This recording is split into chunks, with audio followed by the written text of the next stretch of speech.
आंदोलन करतोय, मोर्चे काढतोय, तरी देखील आमच्या स्थानिक कामगारांना कुठल्याही प्रकारे या ठिकाणी कामगार आयुक्ताकडून असू दे किंवा कलेक्टर साहेबांकडून असू देत, त्यांना कुठल्याही प्रकारे न्याय मिळत नाही।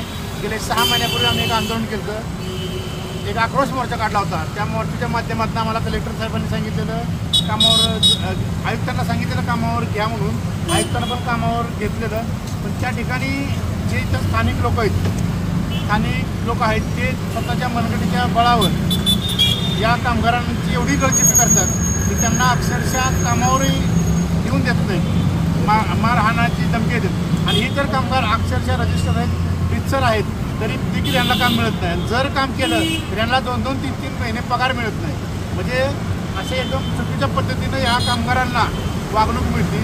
आणि या कामगारांना जर न्याय भेटला नाही तर येणाऱ्या काळात हे कामगार त्यांच्या बायका पोरासकट येऊन 15 ऑगस्टला या ठिकाणी 100% आत्मदहन करणार, यात काही शंका नाही।